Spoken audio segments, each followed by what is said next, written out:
નમસ્કાર વિદ્યાર્થી મિત્રો, આજે આપણે લેક્ચર નંબર 22ની અંદર નવો ટોપિક ભણવા જઈ રહ્યા છે. પણ એ ભણવા માટે આપણે સૌ પ્રથમ આ કોષ્ટક સમજવું પડશે. ટેક્સ્ટમાં 7.2 નંબરનું કોષ્ટક આપેલું છે. ઝડપથી પહેલાં આપણે એને સમજી લઈશું અને પછી આપણે નવો ટોપિક શરૂ કરીશું. તો હવે સ્થાનાંતરીય ગતિ અને ચાક ગતિ, આ બે પ્રકારની ગતિની આપણે આ ચેપ્ટરમાં બહુ વાત કરી છે. હવે એ બંને વચ્ચેની જે સામ્યતા છે, સરખામણી છે, એની આપણે વાત કરવાના છે. તો એમાં 9 જુદી જુદી ભૌતિક રાશિઓના એ નામ લખેલા છે રેખીય ગતિમાં, અને એને અનુરૂપ સ્થિર ગતિને અનુલક્ષીને જે ચાક ગતિ થાય છે એમાં 9 ભૌતિક રાશિઓના નામ લખેલા છે. તો રેખીય ગતિ અને ચાક ગતિ બંનેમાં જે ભૌતિક રાશિઓ છે એકબીજાને સમતુલ્ય છે. તો એ સમજવા સૌ પ્રથમ આપણે સમજીશું કે રેખીય ગતિ એટલે કે લિનિયર મોશન અને સ્થિર અક્ષને અનુલક્ષીને ચાક ગતિ એટલે કે રોટેશનલ મોશન. એમાં પહેલી ભૌતિક રાશિ સ્થાનાંતર, જેને ઇંગ્લિશમાં ડિસ્પ્લેસમેન્ટ કહેવાય, એને સંકેતમાં x વડે દર્શાવાય. તો એને સમતુલ્ય ચાક ગતિમાં કોણીય સ્થાનાંતર, જેને ઇંગ્લિશમાં એન્ગ્યુલર ડિસ્પ્લેસમેન્ટ કહેવાય, અને થીટા સંજ્ઞા વડે એને દર્શાવાય. તો x ને સમતુલ્ય કઈ રાશિ ચાક ગતિમાં? થીટા. બીજી વેગ, ઇંગ્લિશમાં વેલોસિટી કહેવાય, સંજ્ઞા v, સૂત્ર એનું dx/dt, અને કોણીય વેગ એને સમતુલ્ય એન્ગ્યુલર વેલોસિટી ઇંગ્લિશમાં, અને ઓમેગા એની સંજ્ઞા, અને dθ/dt એનું સૂત્ર. પ્રવેગ ત્રીજા નંબરે ઇંગ્લિશમાં એક્સેલરેશન કહેવાય, a વડે દર્શાવાય, સ્મોલ a, સૂત્ર dv/dt. ચાક ગતિમાં એને કોણીય પ્રવેગ એવા નામથી ઓળખાય, એન્ગ્યુલર એક્સેલરેશન ઇંગ્લિશમાં, અને સંકેત આલ્ફા અને સૂત્ર d/dt. એવી રીતે દ્રવ્યમાન m, માસ કહેવાય, જડત્વની ચાક માત્રા, ઇંગ્લિશમાં મોમેન્ટ ઓફ ઇનર્શિયા, અને સંકેત એનો i. એટલે m ને સમતુલ્ય કઈ ભૌતિક રાશિ? i, જડત્વની ચાક. ચલો બળ પાંચમા નંબરે ફોર્સ કહેવાય, ઇંગ્લિશમાં, સંકેતમાં f વડે દર્શાવાય, ma, જેને ન્યૂટનના બીજા નિયમ આવા નામથી પણ ઓળખવામાં આવે છે. તો એને સમતુલ્ય ટોર્ક ભૌતિક રાશિ ચાક ગતિમાં, તો એને કહેવાય બળની ચાક માત્રા પણ કહેવાય, અને ઇંગ્લિશમાં ટોર્ક, અને એની સંજ્ઞા ટાઉ અને સૂત્ર i આલ્ફા. કેવી રીતે i આલ્ફા? તો n છે ત્યાં i મૂકવાનો, અને a છે ત્યાં a ની સામે અહીંયા આલ્ફા છે, એટલે કે ટાઉ બરાબર i આલ્ફા. આવી રીતે ટોર્કનું સૂત્ર થાય. કાર્ય 6 નંબરે કાર્ય વર્ક w વડે દર્શાવાય, અને બળ ગુણ્યા સ્થાનાંતર એટલે f × ds સૂત્ર, અને ચાક ગતિમાં કાર્ય એને w વડે જ દર્શાવાય, અને એનું સૂત્ર ટાઉ d થીટા. તો આવી રીતે કાર્ય ટાઉ d થીટા. કેવી રીતે ટાઉ d થીટા? તો કે બળ એટલે અહીંયા શું થશે? ટોર્ક ટાઉ, અને s ds એટલે સ્થાનાંતર, તો અહીંયા d થીટા એટલે કોણીય સ્થાનાંતર.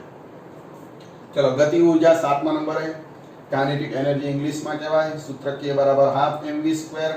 તો એને ગતિ ઊર્જા અને ચાક ગતિમાં કાઇનેટિક એનર્જી જ કહેવાય, પણ એને એન્ગ્યુલર કાઇનેટિક એનર્જી, અને k એની સંજ્ઞા, અને હાફ i ઓમેગા².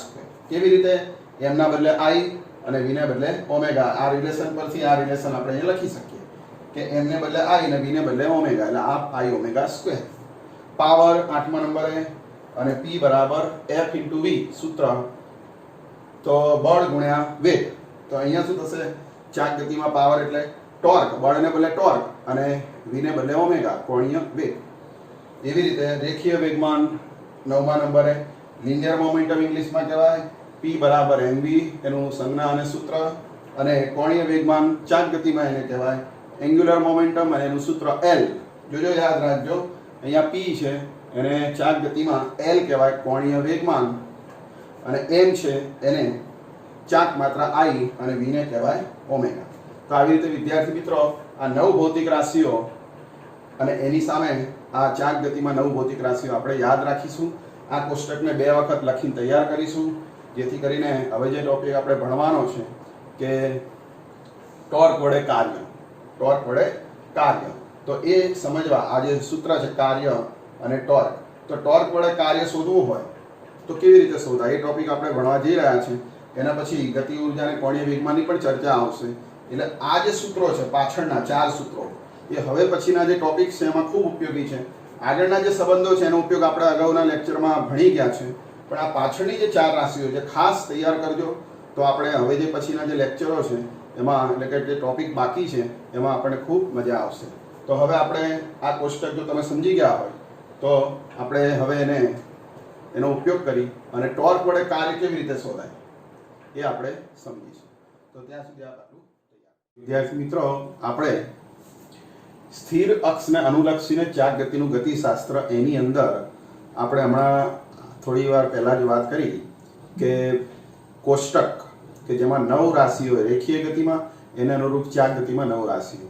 તો એના આધારે આપણે હવે આ ટોપિક ભણવાનો છે જેનું નામ છે ટોર્ક દ્વારા કરવામાં આવેલું કાર્ય. તો વિદ્યાર્થી મિત્રો, કોઈ દ્રઢ પદાર્થ ઉપર તમે ટોર્ક લગાડો એટલે એ ચાક ગતિ કરે, એટલે કે એના પર કાર્ય થાય. તો એ કાર્ય કેટલું એનું સૂત્ર તારવવું છે અને એ સૂત્ર તારવવા આપણે થોડાક નિયંત્રણો મૂકીશું કે જ્યારે દ્રઢ પદાર્થ પર આપણે જે ટોર્ક લગાડીએ તો એ ટોર્કના જે ઘટકો છે એમાં જે ઘટકો સ્થિર અક્ષને સમાંતર હશે એને ધ્યાનમાં લઈશું, જે ઘટકો સ્થિર અક્ષને લંબરૂપે હશે એને આપણે ધ્યાનમાં લઈશું નહીં.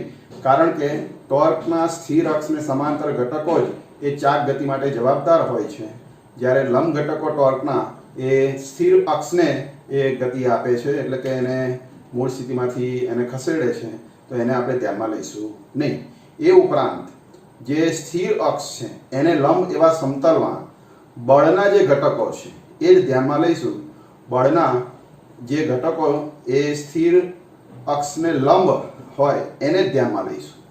તો જે ઘટકો બળના સ્થિર અક્ષને સમાંતર હોય છે એ તો અક્ષને લંબ રૂપે ટોર્ક લગાડે છે, એટલે એને ધ્યાનમાં લઈશું નહીં.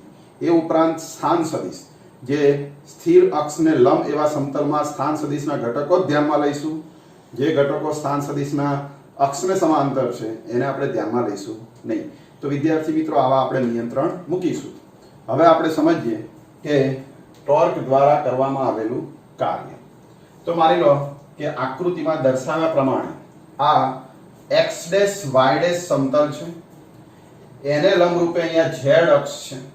આ z અક્ષને અનુલક્ષીને કોઈ દ્રઢ પદાર્થ આ x ડેશ y ડેશ સમતલમાં આ રીતે ચાક ગતિ કરે છે, એટલે કે પરિભ્રમણ કરે છે.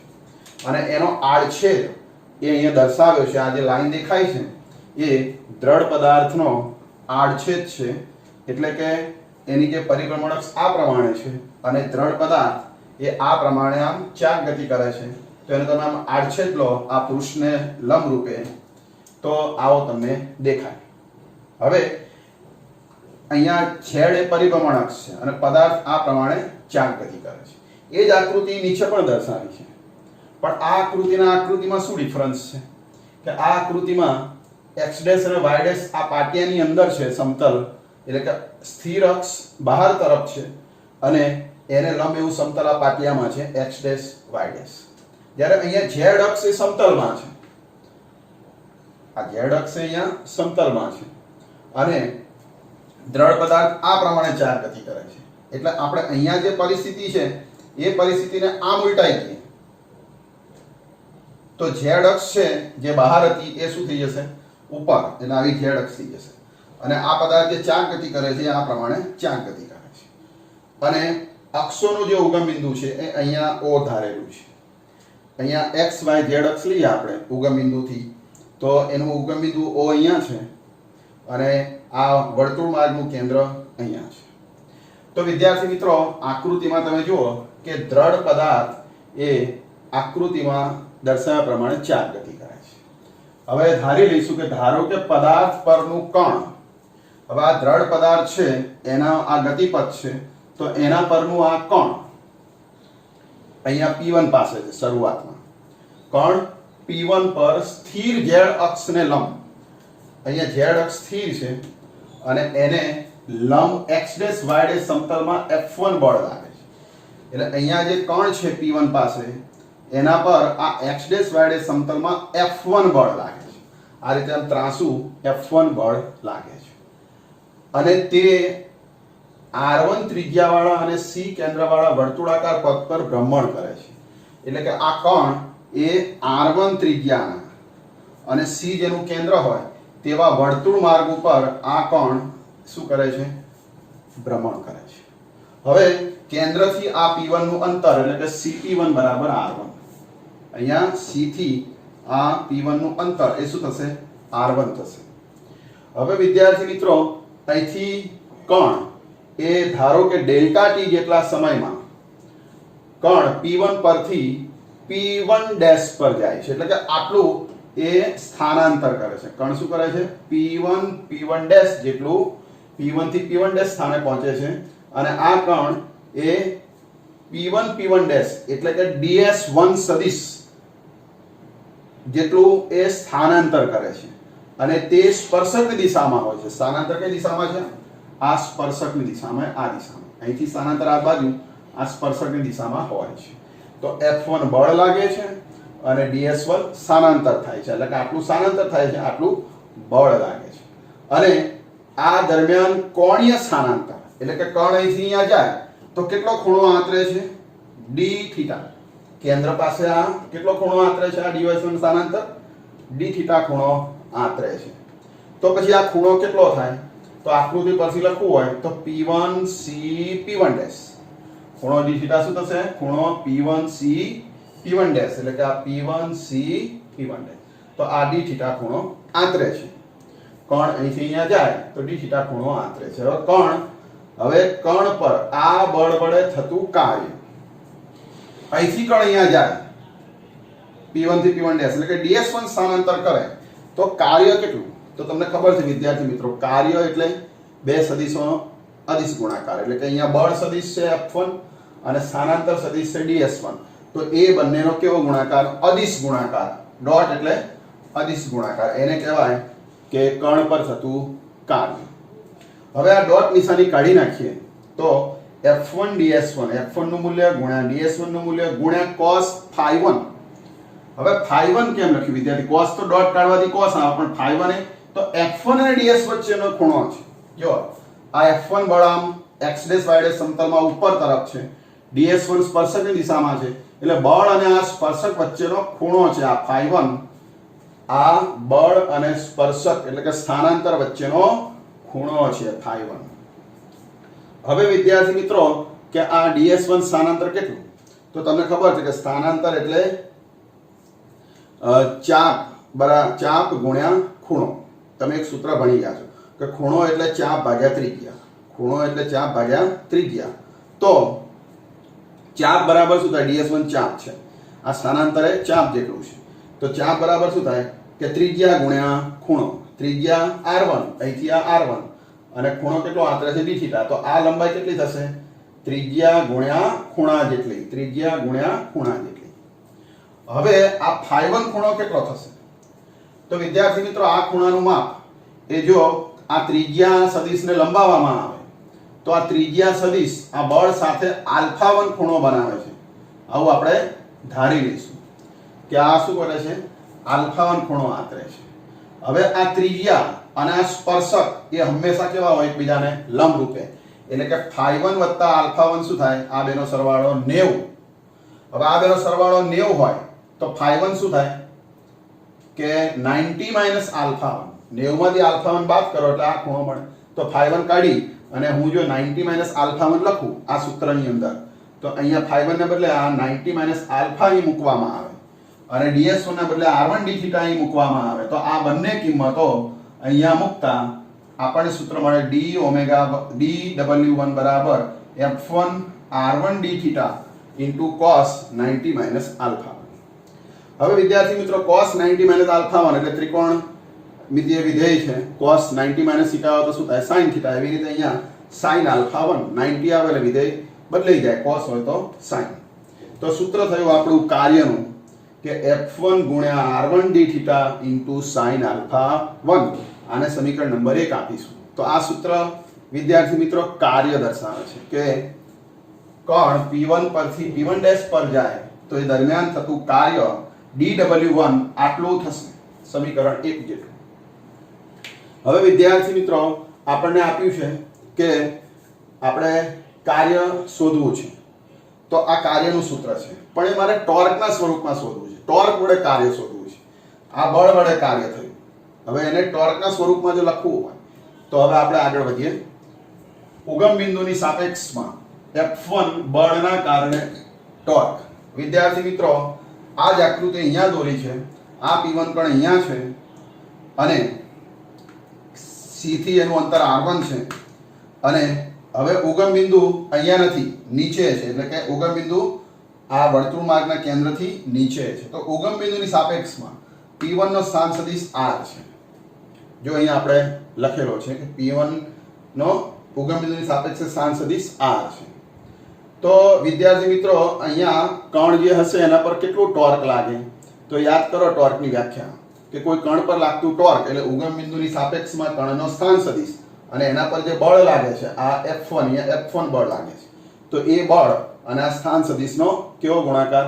ક્રોસ ગુણાકાર. અહીંયા જે બળ હોય તો એ બળ અને R એ બંને વચ્ચેનો આપણને શું થશે? ગુણાકાર. તો એ જે ગુણાકાર છે વિદ્યાર્થી મિત્રો, આ બળ થોડું ત્રાંસું છે આમ એવું આપણે, તો કે આ રીતે આ બળ અને સ્થાન સદિશ આ બંનેનો સદિશ ગુણાકાર. એટલે ટોર્કનું સૂત્ર લખીશું કે પ્રથમ કણ પર ટોર્ક τ1 સદિશ બરાબર O થી P1 નું અંતર, R એટલે O થી P1 નું અંતર એટલે OP1 સદિશ. જો અહીંયા લખ્યું OP1 સદિશ અને ક્રોસ બળ F1, બળ F1. તો આને કહેવાય કે P1 પાસે કણ પર લાગતું ટોર્ક. હવે OP1 એટલે શું? તો અહીંયા તમે જુઓ વિદ્યાર્થી મિત્રો કે ઉગમ બિંદુથી કેન્દ્રનું અંતર OC સદિશ, કેન્દ્રથી આ P1 નું અંતર એટલે CP1 સદિશ અને ઉગમ બિંદુથી P1 નું અંતર એટલે OP સદિશ. તો ત્રિકોણની જે રીત છે સદિશોના સરવાળાની કે OC સદિશના શીર્ષ ઉપર CP1 સદિશનું પુચ્છ છે અને આ બંનેને જોડતો સદિશ આ OP1 સદિશ છે. જો આ તીર તમે, તો આ જે તીર છે OP1 સદિશ એ આ બંનેનો સરવાળો થશે. OC સદિશ વત્તા CP1 સદિશ. એટલે જો અહીંયા OP1 ના બે ભાગ પાડ્યા, OC સદિશ પ્લસ CP1 સદિશ. હવે વિદ્યાર્થી મિત્રો બ્રેકેટને દૂર કરીએ. જો આ બ્રેકેટ ખોલવામાં આવે તો OC સદિશ ક્રોસ F1 સદિશ અને પ્લસ CP1 સદિશ ક્રોસ F1 સદિશ થશે. હવે OC સદિશ એ અક્ષની દિશામાં છે, OC એ અક્ષની દિશામાં છે, એટલે આના કારણે જે ટોર્ક લાગશે આ કણ ઉપર એને આપણે ધ્યાનમાં લઈશું નહીં. આપણે હમણાં જ વાત કરી હતી કે જે ટોર્ક છે કે આને જે સ્થાન સદિશ છે જે પરિભ્રમણ અક્ષને સમાંતર હોય એને ધ્યાનમાં લઈશું નહીં. જે લંબ રૂપે હોય સ્થાન સદિશ પરિભ્રમણ અક્ષને એને જ આપણે ધ્યાનમાં લઈશું. એટલે કે અહીંયા OC એ પરિભ્રમણ અક્ષને સમાંતર હોવાથી આ પદ એને કેન્સલ કરીશું, એટલે એને ધ્યાનમાં લઈશું નહીં. એટલે OC સદિશ વાળું પદ આપણે અહીંયા કેન્સલ કરીએ છીએ. એટલે સદિશ τ1 બરાબર બીજું પદ CP1 ક્રોસ F1 સદિશ. કેમ? કારણ કે આ CP1 છે એ આ અક્ષને લંબ રૂપે છે અને એ ટોર્ક માટે જવાબદાર હોય છે, માટે આપણે એને ધ્યાનમાં લઈશું. એટલે આ સૂત્ર થશે સદિશ τ1 બરાબર CP1 સદિશ ક્રોસ F1 સદિશ. હવે આનું માનાંક શોધવામાં આવે, મૂલ્ય શોધવામાં આવે. આ ટોર્કનું મૂલ્ય કેટલું, કે આ કણ ઉપર કેટલું ટોર્ક લાગે, અહીંયા કણ ઉપર ટોર્ક કેટલું લાગે, તો કે R1 F1 sin α1. કેમ કે CP1 એટલે R1, જો આકૃતિમાં CP1 એટલે આ R1 છે અને ઇન્ટુ F1 તો એમને એમ જ છે અને sin. હવે આ ત્રિજ્યા અને બળ વચ્ચેનો ખૂણો, આ ત્રિજ્યા આ બાજુ છે અને બળ ઉપર તરફ છે, બંને વચ્ચેનો ખૂણો α1 ધારેલો છે. એટલે અહીં શું લખીશું? sin. આ બે વચ્ચેનો ખૂણો α1. ક્રોસ કાઢો એટલે શું આવે? sin. જેમ અહીંયા ડોટ કાઢતા મૂલ્યમાં cos આવે એવી રીતે આનું માન લેતા ક્રોસ નીકળી જાય એટલે શું આવે? sin આવે. તો આવી રીતે વિદ્યાર્થી મિત્રો ટોર્ક થયું R1 F1 sin α1. આને કહેવાય કે આ P1 કણ ઉપર F1 બળના કારણે ટોર્ક. હવે વિદ્યાર્થી મિત્રો સમીકરણ 2 એ ટોર્કનું સૂત્ર થયું R1 F1 sin α1. આ કાર્યનું સૂત્ર થયું. તો કાર્યના સૂત્રમાં પણ આ ટોર્કનું સૂત્ર સમાયેલું છે. જુઓ R1 F1 sin α1, R1 F1 sin α1. તો આટલો ભાગ એ ટોર્ક થઈ ગયો. એટલે કે આ d થીટા સિવાયના બધા પદો ટોર્ક છે. એટલે અહીંયા હું આ સમીકરણ 2 ની કિંમત 1 માં લખું તો d થીટા સિવાય જે ભાગ વધ્યો એ ટોર્ક થઈ જશે τ1.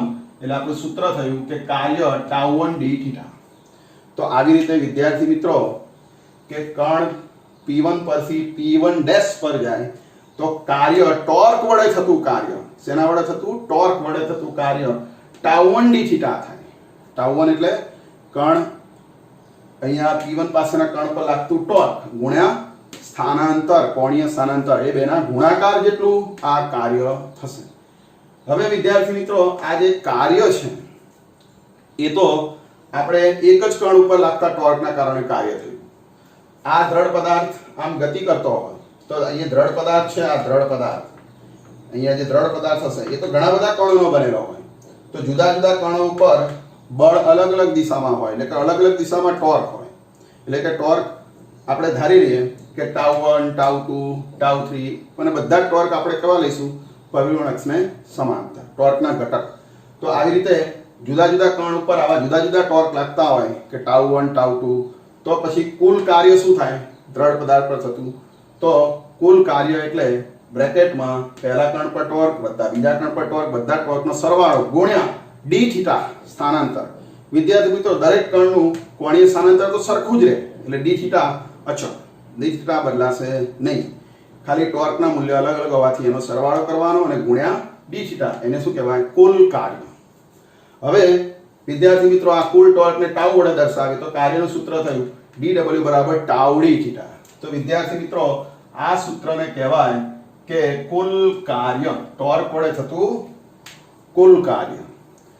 તો વિદ્યાર્થી મિત્રો, પરીક્ષામાં 2 માર્ક્સમાં અથવા 3 માર્ક્સમાં પૂછાય કે ટોર્ક દ્વારા કરવામાં આવેલા કાર્યનું સૂત્ર તારવો કોઈ દ્રઢ પદાર્થ ઉપર, તો આ સૂત્ર તમારે મેળવવાનું. તો આ સૂત્ર એ શું દર્શાવે છે કે ટોર્ક વડે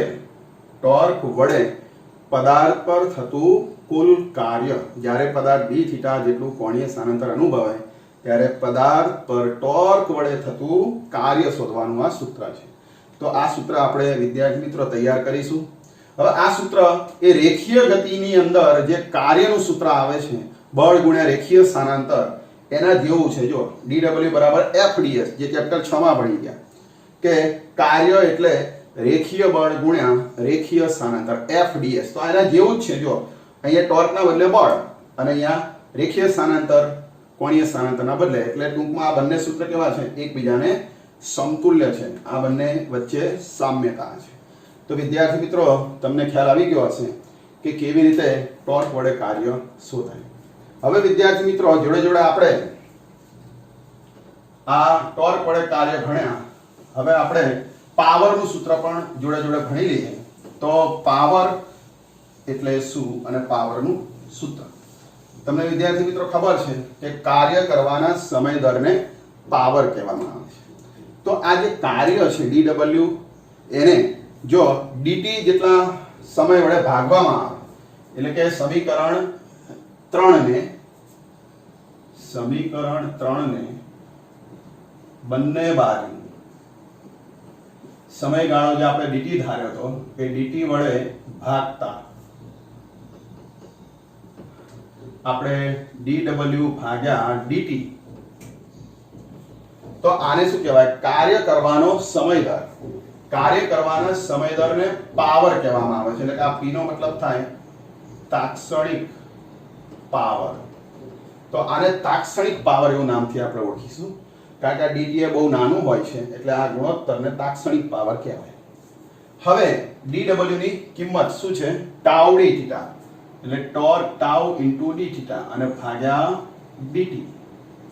હવે વિદ્યાર્થી મિત્રો, આટલો ભાગ d થીટા બાય dt એને કહેવાય કે પેલા કોષ્ટકમાં આપણે ભણી ગયા 7.2 માં ઓમેગા, કોણીય ઝડપ, કોણીય વેગમાં ફેરફાર, કોણીય સ્થાનાંતરમાં ફેરફારનો દર એટલે કોણીય વેગ અથવા ઝડપ, તો ટાઉ ઇન્ટુ ઓમેગા. તો આવી રીતે વિદ્યાર્થી મિત્રો કે તાત્ક્ષણિક પાવર એટલે કે કાર્ય કરવાનો સમય દર એ ટોર્ક ગુણ્યા કોણીય વેગ જેટલો હોય છે. તો વિદ્યાર્થી મિત્રો, આને આપણે સમીકરણ નંબર 4 આપીશું. હવે આ ચાક ગતિમાં પાવરનું સૂત્ર થયું. તો રેખીય ગતિમાં પાવરનું સૂત્ર શું? એ પણ તમે અગાઉના ચેપ્ટરમાં ભણી ગયા કે રેખીય ગતિમાં પાવરનું સૂત્ર P બરાબર, તમને ખબર છે કે બળ ગુણ્યા વેગ. તો આ સમીકરણ આને મળતું આવે છે. જો કે અહીંયા ટોર્ક છે તો અહીંયા બળ છે, અહીંયા કોણીય વેગ છે તો અહીંયા રેખીય વેગ છે.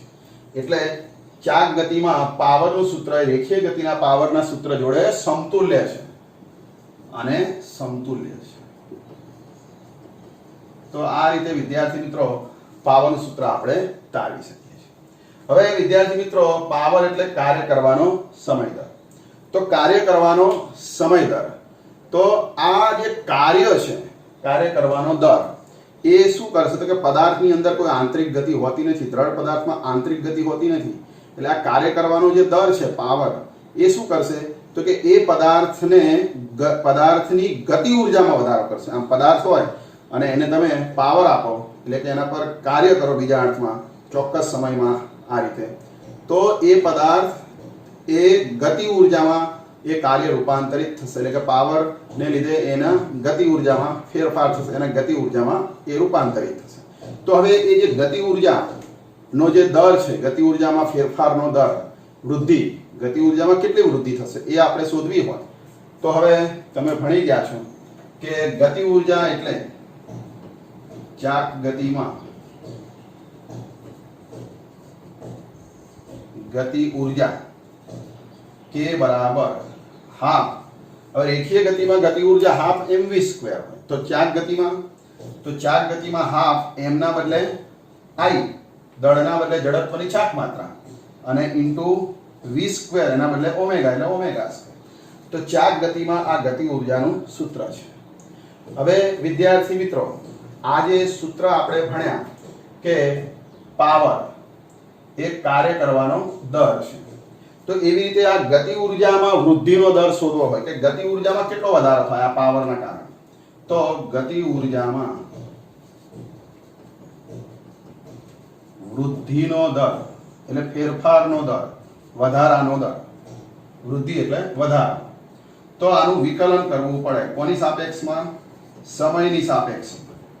તો વિદ્યાર્થી મિત્રો આનું જો વિકલન કરવામાં આવે સમયની સાપેક્ષમાં, તો હાફ, હવે i એટલે જડત્વની ચાક માત્રા, એ દળ ઉપર આધારિત હોય છે અને દળ એ સમય સાથે બદલાય નહીં. એટલે દળને આપણે અચળ ધારી લઈએ તો i અચળ, એટલે દળની જેમ આ જડત્વની ચાક માત્રા પણ સમય સાથે બદલાતી નથી. તો હવે ઓમેગા સ્ક્વેરનું વિકલન થશે. હવે વિદ્યાર્થી મિત્રો ઓમેગા સ્ક્વેરનું વિકલન સમયની સાપેક્ષમાં, તો ઘાત આગળ આવે વિકલનમાં એટલે 2 ઓમેગા, અને ઓમેગાનું સમયની સાપેક્ષે એક વખત વિકલન ગુણાકારમાં લખવું પડે. આને ચેન રૂલ કહેવાય, સાંકળનો નિયમ, કે ઓમેગા સ્ક્વેરનું વિકલન 2 ઓમેગા અને સમયની સાપેક્ષે હોવાથી ગુણાકારમાં d ઓમેગા બાય dt.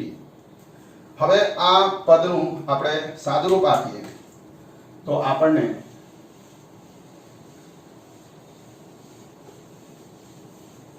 સૂત્ર મળશે કે વૃદ્ધિના દરનું સૂત્ર કે ગતિ ઉર્જામાં ફેરફારનો દર, એટલે અહીંયા બે કેન્સલ થાય એટલે i ઓમેગા અને d ઓમેગા બાય dt, એટલે તમે વિદ્યાર્થી મિત્રો તમે જાણો છો કે d ઓમેગા બાય dt બરાબર કોણીય વેગના ફેરફારનો સમય દર આલ્ફા, એને કહેવાય કોણીય પ્રવેગ.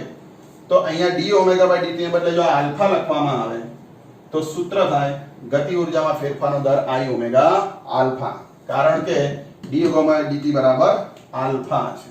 તો આને સમીકરણ નંબર આપીશું આપણે નંબર 5. હવે વિદ્યાર્થી મિત્રો કે આ ગતિ ઉર્જાના ફેરફારનો દર એ આ કાર્યમાં ફેરફારનો એટલે ટૂંકમાં કાર્ય કરવાના સમય દર જેટલું હશે. કેમ કે અહીંયા કોઈ ઉર્જાનો વ્યય થતો નથી, એટલે જેટલું કાર્ય કરવાનો દર હશે, જેને કાર્ય ત્વરાબી કહેવાય, કાર્ય કરવાનો જે દર હશે એ બધું જ કાર્ય એટલે કે ઉર્જા એ ગતિ ઉર્જાનો ફેરફાર કરવામાં વપરાશે. એટલે આ બંને સરખા હશે, અહીંયા કોઈ ઉર્જાનો વ્યય થતો નથી, માટે આપણે કહી શકાય કે કાર્ય કરવાનો દર ઉર્જાનો વ્યય થતો ન હોવાથી આપણે એવું કહી શકીએ કે કાર્ય કરવાનો દર ઇઝ ઇક્વલ ટુ ગતિ ઉર્જાના ફેરફારનો દર.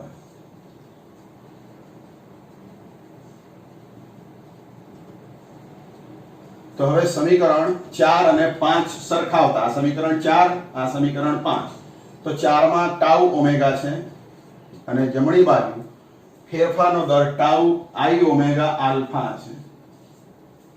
તો વિદ્યાર્થી મિત્રો આનું સાદરૂપ આપતા બંને બાજુથી ઓમેગા કોણીય વેગ દૂર થશે તો ટોર્કનું સૂત્ર થશે કે ટાઉ બરાબર આઈ આલ્ફા. વિદ્યાર્થી મિત્રો આને કહેવાય કે ટોર્કનું સૂત્ર એ કોણીય પ્રવેગ અને જડત્વની ચાકમાત્રાના સ્વરૂપમાં. તો આને કહેવાય કે ટોર્કનું સૂત્ર. હવે વિદ્યાર્થી મિત્રો કે આપણે આ જે સૂત્ર છે એ રેખીય ગતિમાં કોના જેવું છે? તો જે રેખીય ગતિમાં કે ટાઉના બદલે આપણે બળ લખીએ, આઈ ના બદલે દળ m અને a ના બદલે આલ્ફા ના બદલે a, તો આ ન્યૂટનના ગતિના બીજા નિયમ જેવું છે. રેખીય ગતિમાં F બરાબર ma જેવું છે. તો હવે આ બંને એકબીજાને સમતુલ્ય છે. તો આ રેખીય ગતિમાં ન્યૂટનનો બીજો નિયમ, તો એવી રીતે આ ચાક ગતિમાં ન્યૂટનનો બીજો નિયમ. કે ચાક ગતિમાં ન્યૂટનનો બીજો નિયમ એટલે શું? તો કે ટોર્ક એ જડત્વની ચાક માત્રા અને કોણીય પ્રવેગના ગુણાકાર જેટલું હોય છે. તો વિદ્યાર્થી મિત્રો પરીક્ષામાં 2 માર્ક્સમાં આવો પ્રશ્ન પૂછાય કે ટોર્ક વડે થતા કાર્યનું સૂત્ર લખી અને તેના પરથી ટોર્કનું સૂત્ર એ I બરાબર આલ્ફા તારવો, સાબિત કરો. તો આપણે અહીંથી શરૂ કરી સમીકરણ 3 થી શરૂ કરી સમીકરણ 4 વિકલન કરીને પછી 5 ફરી વિકલન કરવાનું, એના ઉપરથી આ 6 અને સમીકરણ નંબર 5 આપીએ તો 5 અને એના પરથી આ સૂત્ર સાદુરૂપ આપતા આ બે સૂત્ર સરખાવતા આપણને મળે છે. તો આવી રીતે વિદ્યાર્થી મિત્રો આપણને પરીક્ષાની અંદર 2 માર્ક્સની અંદર આ પણ પૂછી શકાય કે ટોર્ક પર કાર્યનું સૂત્ર લખી ટોર્ક પર આધારિત અને ચાક ગતિમાં ન્યૂટનનો બીજો નિયમ તારવો. તો આ સૂત્ર તારવવાનું. આ સૂત્ર એવું દર્શાવે છે કે ટોર્કનું મૂલ્ય એ કોણીય વેગના ફેરફારના દર ઉપર આધારિત છે, એટલે કે કોણીય પ્રવેગ પર આધારિત છે. અને આનાથી ઉલટું કે કોણીય પ્રવેગ એ ટોર્કના સમપ્રમાણમાં હોય છે. એટલે કે ટોર્ક એ કોણીય પ્રવેગના સમપ્રમાણમાં હોય. કોણીય પ્રવેગ એ ટોર્ક ઉપર આધારિત હોય છે. તમે જેમ વધારે ટોર્ક લગાડો કોઈ પદાર્થ પર એમાં કોણીય પ્રવેગ વધારે ઉદ્ભવે, એટલે કે કોણીય વેગમાં વધારે ફેરફાર થાય. ઓછું ટોર્ક લગાડો તો કોણીય પ્રવેગ ઓછો ઉદ્ભવે, એટલે કે કોણીય વેગમાં જે ફેરફાર થાય ઓછો હોય. જેમ કે આપણે બારણાની વાત કરીએ કે બારણા પર હું થોડુંક જ ટોર્ક લગાડું, બારણાને લંબરૂપે બળ એટલે ટોર્ક, બારણા પર હું થોડુંક ટોર્ક લગાડું તો બારણું સેજ આમ ગતિ કરશે, એટલે એમાં થોડોક જ પ્રવેગ ઉત્પન્ન થશે, એટલે એના વેગમાં ફેરફાર થોડોક જ થશે. પણ જો બારણા પર હું વધારે ટોર્ક લગાડું તો બારણું ઝડપથી ગતિ કરશે, એટલે એના કોણીય વેગ વધારે, કોણીય પ્રવેગ વધારે ઉત્પન્ન થશે, એટલે એના કોણીય વેગમાં વધારે ફેરફાર થશે. તો આવી રીતે વિદ્યાર્થી મિત્રો ઓછા ટોર્ક વડે ઓછો કોણીય પ્રવેગ ઉત્પન્ન થાય, વધારે ટોર્ક વડે વધારે કોણીય પ્રવેગ ઉત્પન્ન થાય.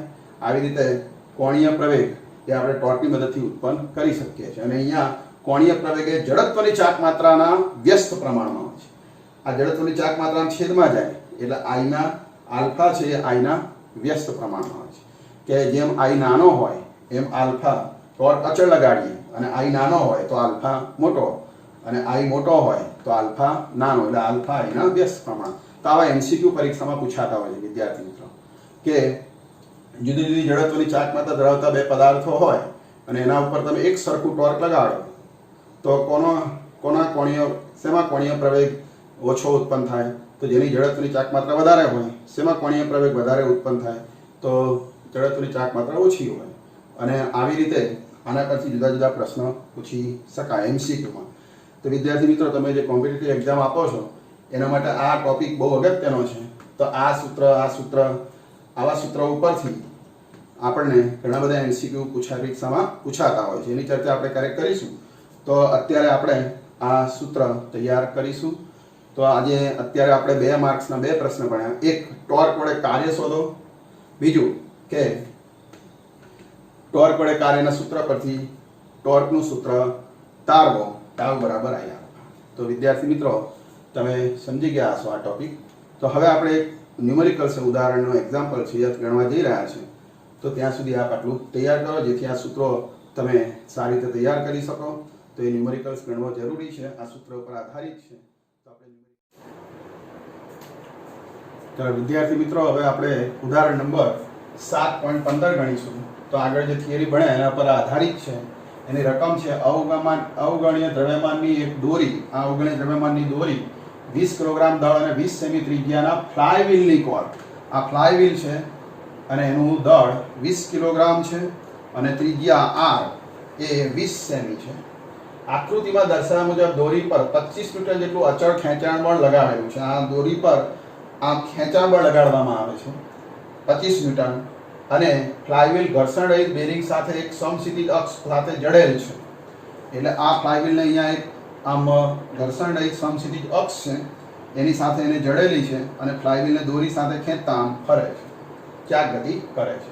તો આ વ્હીલનો કોણીય પ્રવેગ કેટલો? એટલે આલ્ફા.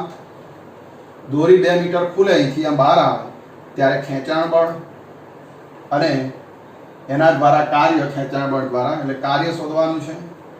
અને વ્હીલની ગતિ ઉર્જા એટલે આ વ્હીલના ગતિ ઉર્જામાં ફેરફાર કેટલો થાય અને બે જવાબ આ બી અને સી બંને આપણે આ બી અને સી જવાબ સરખાવવાના છે.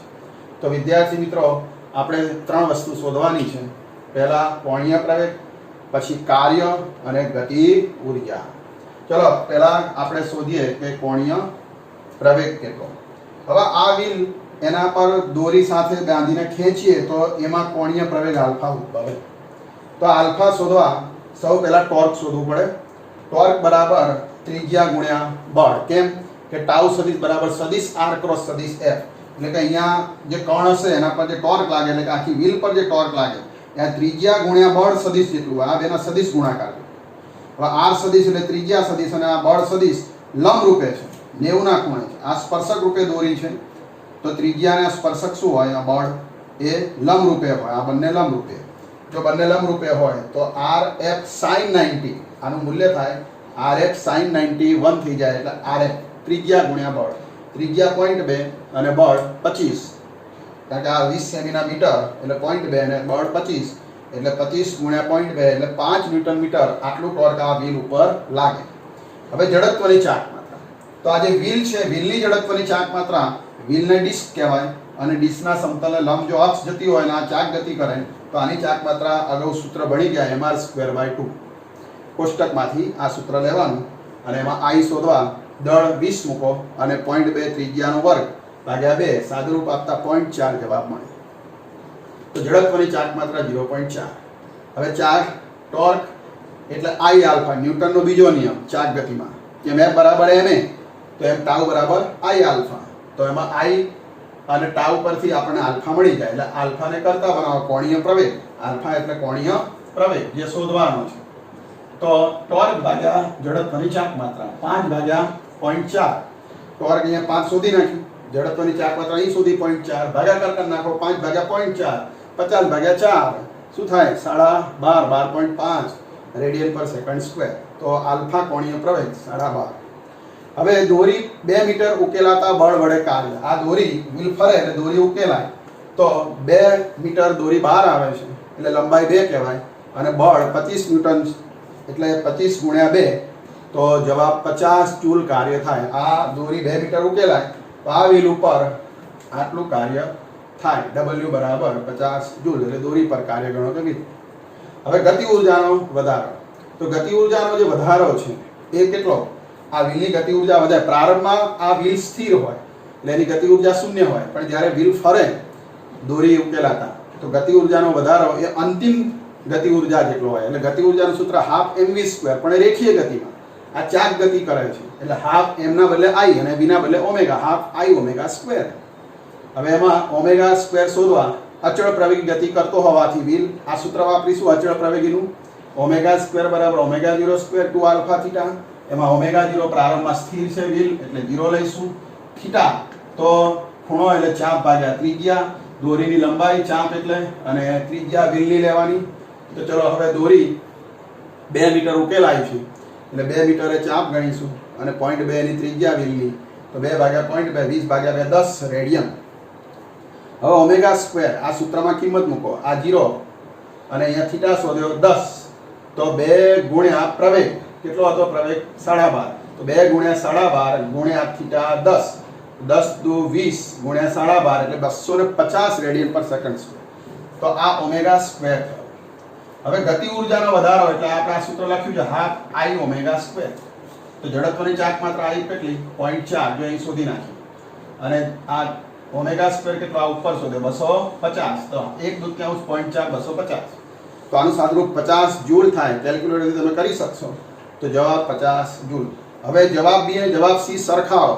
તો જવાબ બી માં કાર્ય 50 જૂલ, જવાબ સી માં ગતિ ઉર્જાનો વધારો 50 જૂલ. તો બંને સરખા કે જેટલું કાર્ય થાય એટલો ગતિ ઉર્જાનો વધારો થાય છે. આનો મતલબ ગતિ ઉર્જા એ કાર્ય એ ગતિ ઉર્જાના વધારા જેટલું. એટલે આ બંને જવાબ 50 50 કેવા થાય સરખા. અહીં ઉર્જાનો વ્યય થતો નથી.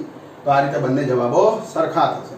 તો વિદ્યાર્થી મિત્રો આપણે લેક્ચર નંબર 22 માં આજે ટોર્ક વડે કાર્ય ભણ્યા, થિયરી, એના પરથી ન્યૂટનનો બીજો નિયમ ચાક ગતિમાં, ટાઉ બરાબર I આલ્ફા અને ઉદાહરણ નંબર 7.15 આવી રીતે 3 અગત્યના મુદ્દા, એક દાખલો અને 2 નાના મુદ્દાઓ એમ અગત્યનો ટોપિક આપણે ભણ્યા છે.